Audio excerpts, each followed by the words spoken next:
സക്കറാത്തുൽ mouth എന്ത് രസം, ഭ്രാന്തായ എന്ത് സുഖം, സക്കറാത്തുൽ മൗത്ത് എന്ത് രസം. ദിക്റിനിടമില്ല, മധുകൂറും മൊഴിയില്ല. ദിക്റിനിടമില്ല, മധുകൂറും മൊഴിയില്ല.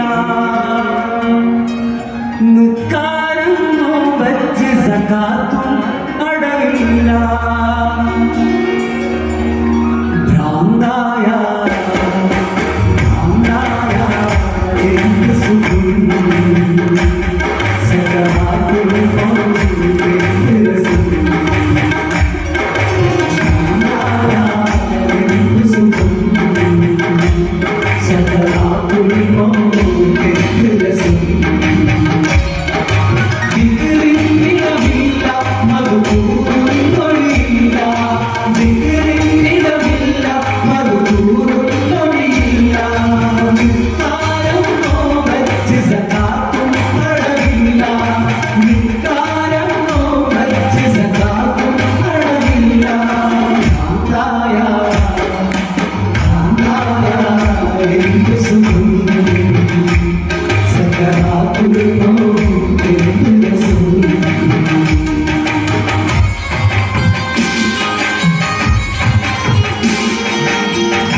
ലൈലാ മജ്നൂൻ ഒരറബ് പുരാവൃത്തമാണ്.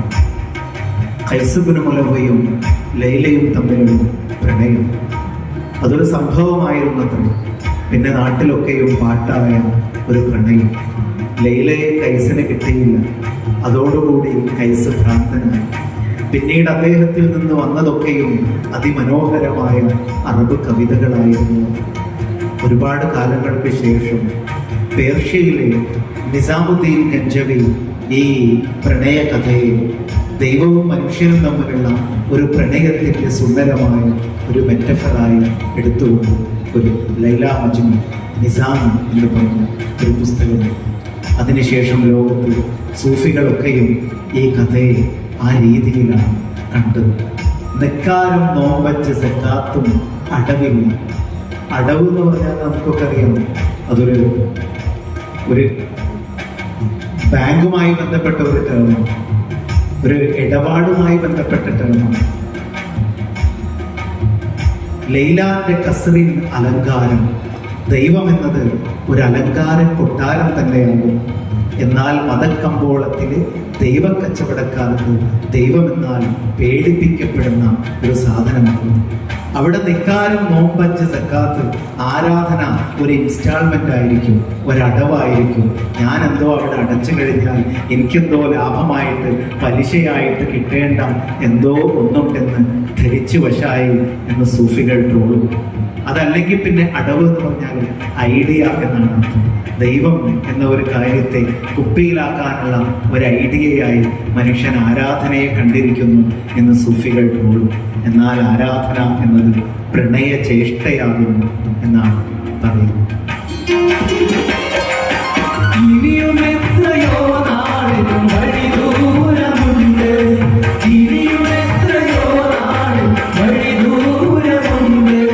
ലൈലാന്റെ കസ്റിൻ അലങ്കാരം കണ്ട്, ലൈലാന്റെ കസ്റിൻ അലങ്കാരം കണ്ട്, അതിനാലും നിസ്കാരം ചുമ്മും കസറുണ്ട്, അതിനാലും നിസ്കാരം ചുമ്മും കസറുണ്ട്. അവനാശിയ ഞാനെല്ലാതെയാറുണ്ട്, നാന്തായ എന്ത് സുഖം, സകരാത്തുൽ മൗത്ത് എന്ത് രസം.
മജ്നുവിൽ നിന്നും വളരെ ദൂരെ കൊട്ടാരത്തിലേക്കാണ് ലൈലയെ കല്യാണം കഴിച്ചത്.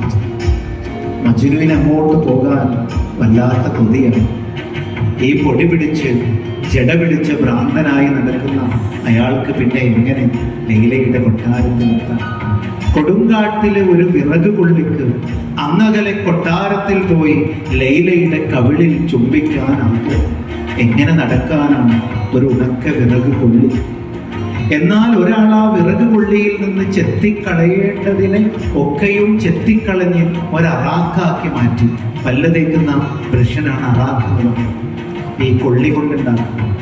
ഈ കൊള്ളി ഒരു അറാക്കായി കഴിഞ്ഞപ്പോൾ പിന്നെ ആ അറാക്കിന് പിന്നെ എന്തായി?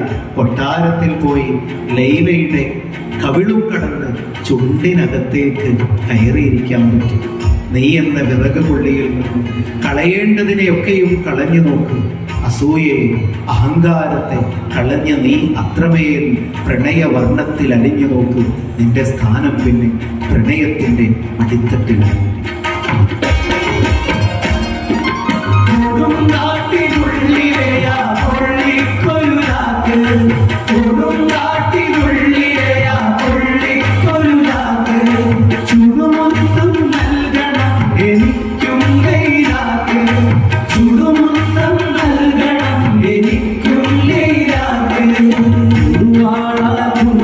കുണ്ടം അരിഞ്ഞ നോക്ക്,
Thank you.